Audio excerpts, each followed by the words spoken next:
사무엘상 26장 13절로 25절까지의 말씀을 다 같이 한 목소리로 봉독하겠습니다. 이에 다윗이 건너편으로 가서 멀리 산 꼭대기에 서니 거리가 멀더라. 다윗이 백성과 넬의 아들 아브넬을 대하여 외쳐 이르되 아브넬아 너는 대답하지 아니하느냐 하니 아브넬이 대답하여 이르되 왕을 부르는 너는 누구냐 하더라. 다윗이 아브넬에게 이르되 내가 용사가 아니냐 이스라엘 가운데 너 같은 자가 누구냐 그러한데 내가 어찌하여 내 주 왕을 보호하지 아니하느냐 백성 가운데 한 사람이 내 주 왕을 죽이려고 들어갔었느니라. 내가 행한 이 일을 옳지 못하도다. 여호와께서 살아 계심을 두고 맹세하노니 여호와의 기름 부음 받은 너희 주를 보호하지 아니하였으니 너희는 마땅히 죽을 자이니라. 이제 왕의 창과 왕의 머리 곁에 있던 물병이 어디 있나 보라 하니 사울이 다윗의 음성을 알아듣고 이르되 내 아들 다윗아 이것이 내 음성이냐 하는지라. 다윗이 이르되 내 주 왕이여 내 음성이니이다 하고 또 이르되 내 주는 어찌하여 주의 종을 쫓으시나이까. 내가 무엇을 하였으며 내 손에 무슨 악이 있나이까. 원하건대 내 주 왕은 이제 종의 말을 들으소서. 만일 왕을 충동시켜 나를 해하려는 이가 여호와시면 여호와께서는 제물을 받으시기를 원하나이다마는 만일 사람들이면 그들이 여호와 앞에 저주를 받으리니 이는 그들이 이르기를 너는 가서 다른 신들을 섬기라 하고 오늘 나를 쫓아내어 여호와의 기업에 참여하지 못하게 함이니이다. 그런즉 청하건대 여호와 앞에서 먼 이곳에서 이제 나의 피가 땅에 흐르지 말게 하옵소서. 이는 산에서 메추라기를 사냥하는 자와 같이 이스라엘 왕이 한 벼룩을 수색하러 나오셨음이니이다. 사울이 이르되 내가 범죄하였도다. 내 아들 다윗아 돌아오라. 내가 오늘 내 생명을 귀하게 여겼은즉 내가 다시는 너를 해하려 하지 아니하리라. 내가 어리석은 일을 하였으니 대단히 잘못되었도다 하는지라. 다윗이 대답하여 이르되 왕은 창을 보소서. 한 소년을 보내어 가져가게 하소서. 여호와께서 사람에게 그의 공의와 신실을 따라 갚으시리니 이는 여호와께서 오늘 왕을 내 손에 넘기셨으되 나는 손을 들어 여호와의 기름 부은 자를 치기를 원하지 아니하였음이니이다. 오늘 왕의 생명을 내가 중히 여긴 것 같이 내 생명을 여호와께서 중히 여기셔서 모든 환난에서 나를 구하여 내시기를 바라나이다 하니라. 사울이 다윗에게 이르되 내 아들 다윗아 내게 복이 있을지로다. 내가 큰 일을 행하겠고 반드시 승리를 얻으리라 하니라. 다윗은 자기 길로 가고 사울은 자기 곳으로 돌아가니라. 아멘. 다 같이 묵상 기도를 드리겠습니다.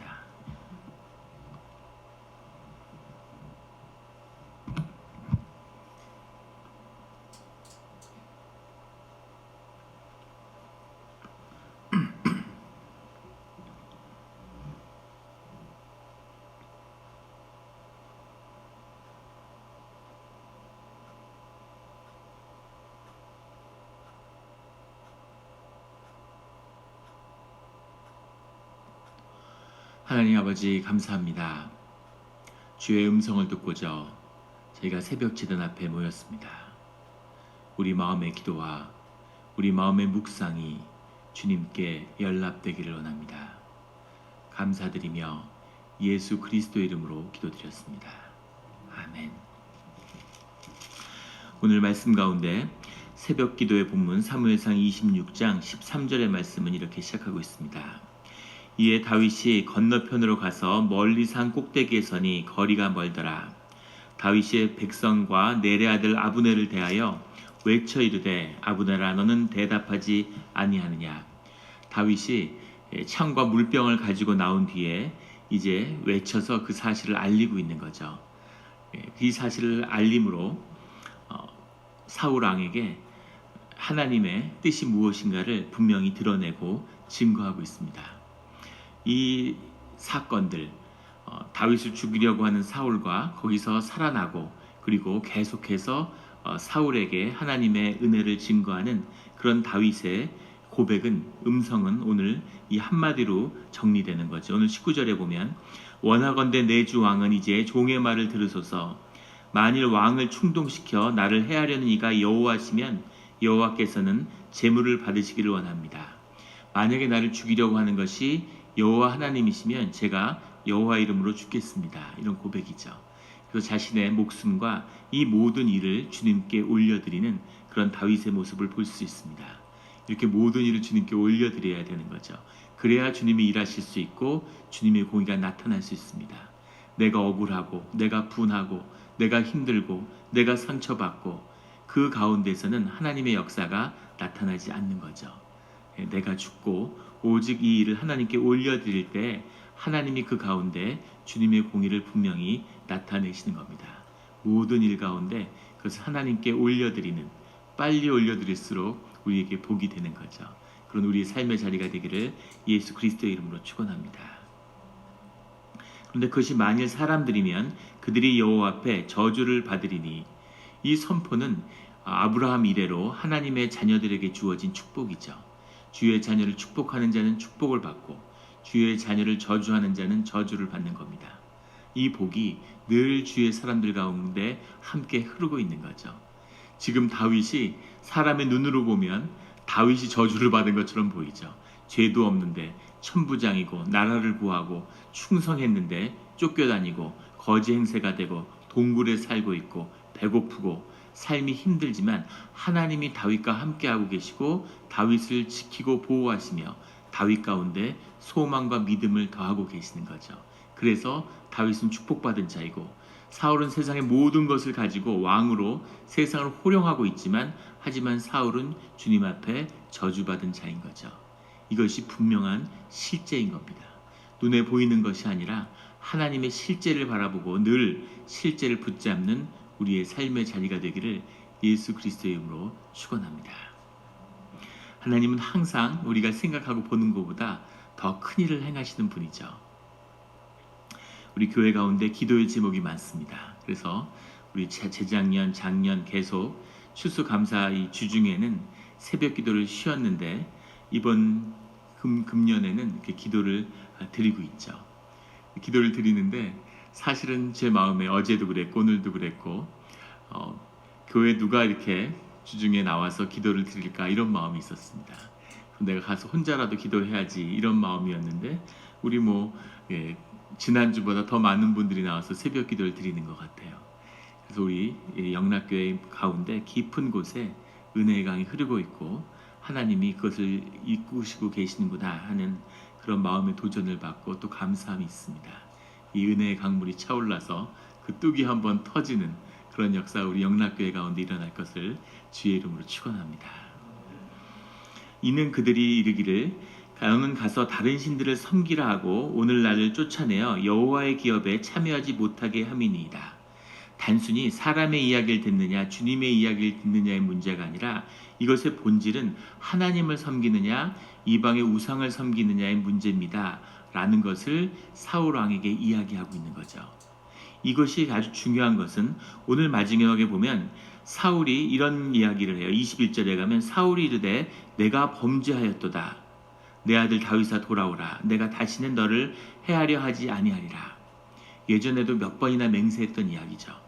25절에 가면 내 아들 다윗아 내게 복이 있을지로다. 내가 큰일을 행하겠고 반드시 승리를 얻으리라.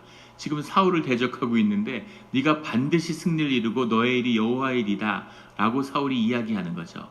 이 말은 하나님의 주시는 말씀이고 거기에 감동된 사울의 고백이죠. 근데 이 고백을 드리는데 왜 사울과 다윗은 다시 하나가 되지 못할까? 왜 사울은 이런 하나님의 때를 계속 경험하면서도 그런데 하나님께 돌아가지 못할까 하는 것이 우리의 숙제입니다. 왜 그럴까요? 이게 거짓일까요? 목숨을 구한 순간의 감정이었을까요? 그런 건 아니겠죠. 인간의 내면을 가장 잘 표현한 영화를 꼽으라면 픽사라는 영화에서 만든 인사이드 아웃이라는 영화가 있습니다. 애들이 보는 애니메이션인데 그 어떤 영화보다도 가장 심오하게 우리의 내면 세계를 설명하는 그걸 보고 굉장한 충격을 받았는데 미국의 어떤 문화의 힘인 것 같기도 하고 그 어떤 책보다 어떤 뇌과학 책보다 가장 인간의 내면과 뇌에서 어떤 일이 벌어지는가를 뇌과학에 기반해서 잘 설명해주고 있어요.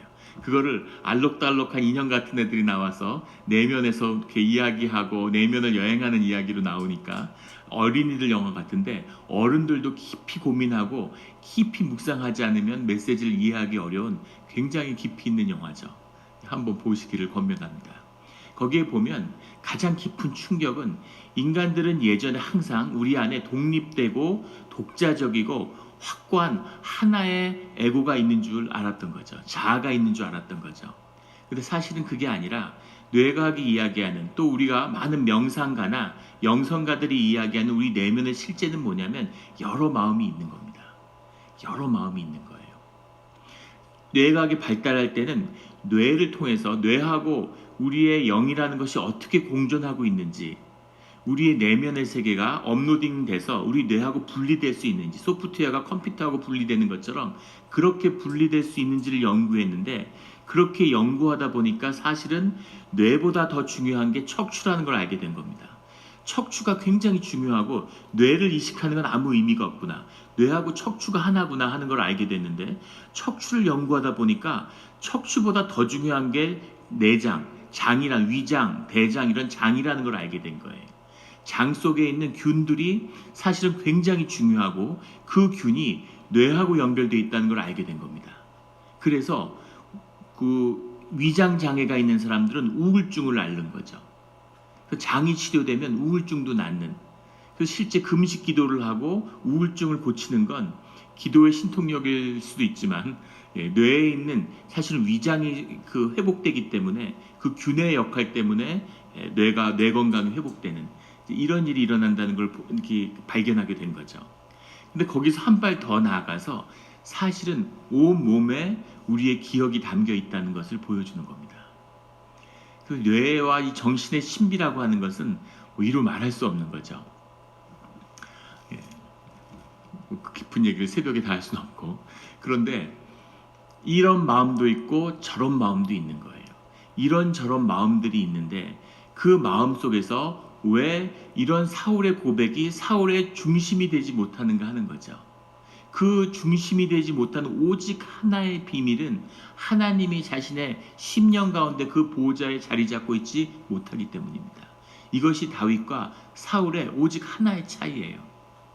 윤리적으로나 도덕적으로나 삶의 무슨 자질이라나 품성으로나 뭘로 봐도 사울이 훨씬 다윗보다 더 훌륭하고 더 바른 생활을 살고 무엇보다 나은 사람입니다. 비교할 수 없는 사람이에요. 그런데 그것이 하나님 안에서는 아무 의미가 없다는 거죠. 사울의 주인은 사울이고 다윗의 주인은 하나님인 거죠. 오직 그 차이입니다. 그것을 만나는 것. 그런데 내 몸에 귀 있는 자는 들을지어다. 내 몸에 모든 것이 나를 이야기하고 있어요. 내 의식의 깊은 곳에서는 나를 하나님께 드리고 싶은 마음이 있는 겁니다. 사울처럼. 그런데 그것을 거부하는 마음. 40여 년 가까이 왕의 자리에 있으면서 좋은 음식을 먹고 모든 호의호식을 누리고 권력을 누리고 영향력을 누리고 그것이 내 기억과 내 경험이 돼서 내 몸이 돼서 그것을 주장하고 그거 없이는 못 살아 이렇게 이야기하는 그 나의 일부가 있는 거죠. 저도 새해가 돼서 지금 금식을 위해서 기도하고 있는데 금식의 때가 됐구나 하는 것을 이제 느끼고 있습니다. 몸이 완전히 무너져 있는 거죠.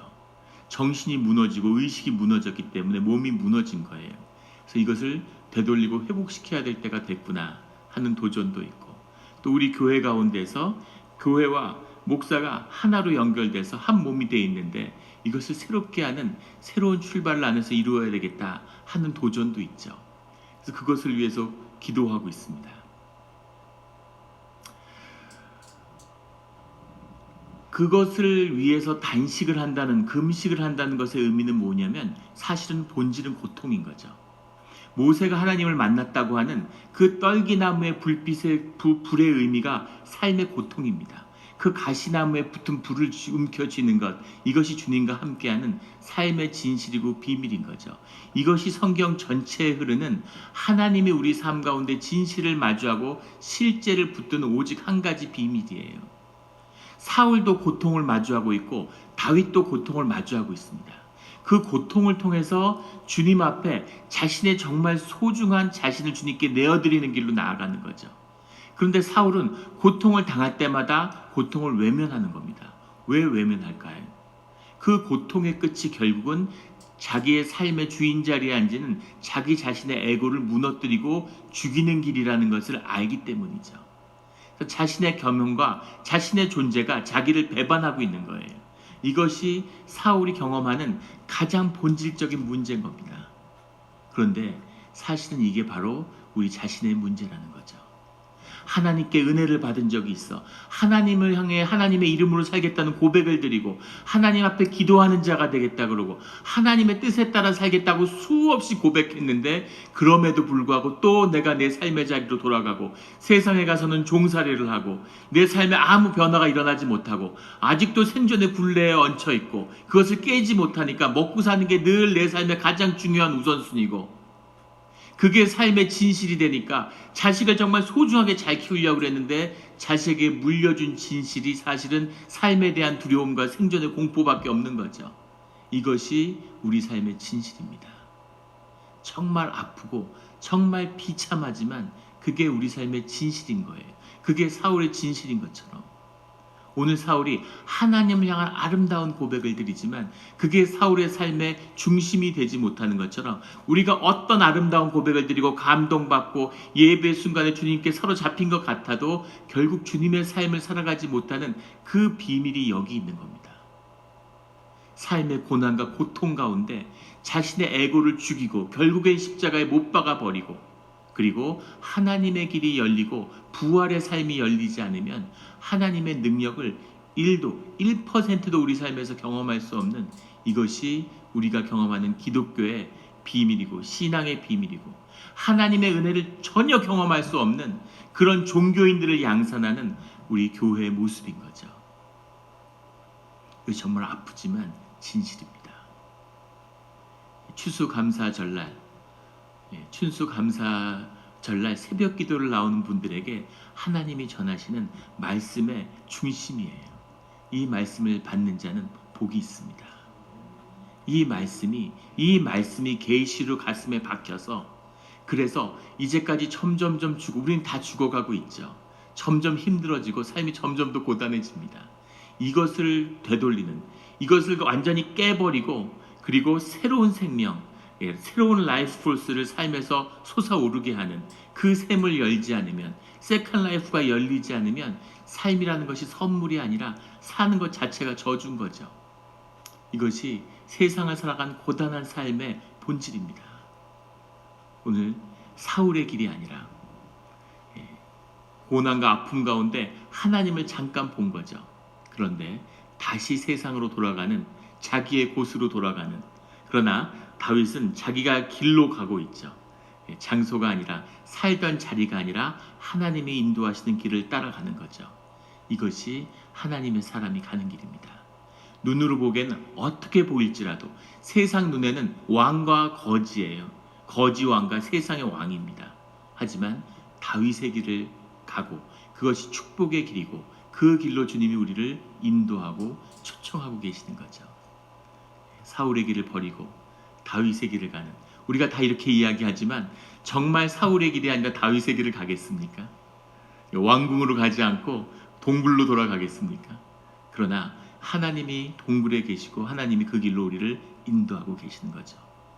그 고난의 끝에서 정말 십자가에 우리 자신을 못 박고 사도 바울처럼 매일 못 박고 주님의 길을 가는 우리가 되기를 예수 그리스도의 이름으로 축원합니다. 기도드리겠습니다. 하나님 아버지 감사합니다. 오늘 귀한 말씀을 주시니 감사합니다. 오직 신앙 하나로 바다를 건너서 삶의 모든 것을 잃었지만 하나님을 얻은 우리의 믿음의 조상들이 그 감사로 주님 앞에 나아갈 때 하나님의 축복이 어떤 것인지 하나님의 영광이 어떤 것인지 하나님이 그 작은 예배를, 그 기도를 들어서 어떻게 이 땅을 축복하시는지를 주님이 보여주셨고 우리에게 기억해 하시니 감사합니다. 주님, 이런 날 세상은 모두 잠들어 있고 세상은 모두 안락함과 안일함을 추구하는 이 밤에, 이 새벽에 이 기도와 감사의 뜻을 기억하며 주님 앞에 무릎 꿇은 주의 자녀들이 이곳에 있습니다. 주님, 하늘의 문을 열어주시고 심령의 문을 열어주셔서 주님의 말씀이 계시로 임해서 우리의 삶을 근본적으로 바꾸는, 능력의 삶으로 바꾸는 이 새벽이 되게 하여 주시옵소서. 영락교회가 완전히 바뀌며 그 뿌리채 뽑혀져서 완전히 기경되고 뒤집혀져서 이곳에 복음의 씨앗이 생명의 나무로 세상을 바꾸는 그런 거대한 나무로 자라나는 그 역사가 시작되는, 그 연약하고 작은 추수감사의 예배처럼 그 아름답고 주님의 예배가 올려지는 그런 영락교회 예배당, 영락교회 예배, 영락교회의 공동체가 되게 하여 주시옵소서. 주님, 우리 가운데 육체의 아픔으로 고통받는 자들이 있습니다. 주여 아버지여, 주님의 뜻 가운데 주님이 주시는 그 고통 가운데 있사오나 또 이것이 소망의 길이며 은혜의 길이 될 수 있음을 믿습니다. 주여 아버지, 역사해 주시고 은혜를 베풀어 주시고 불쌍히 여겨 주시옵소서. 새로운 삶의 기회를 주시며 하나님 한 번 더 기회를 주시고 삶의 길을 열어주시는 그 때가 되기를 원합니다. 주님께 모든 것을 올려드리며 감사드리며 예수 그리스도 이름으로 기도드렸습니다.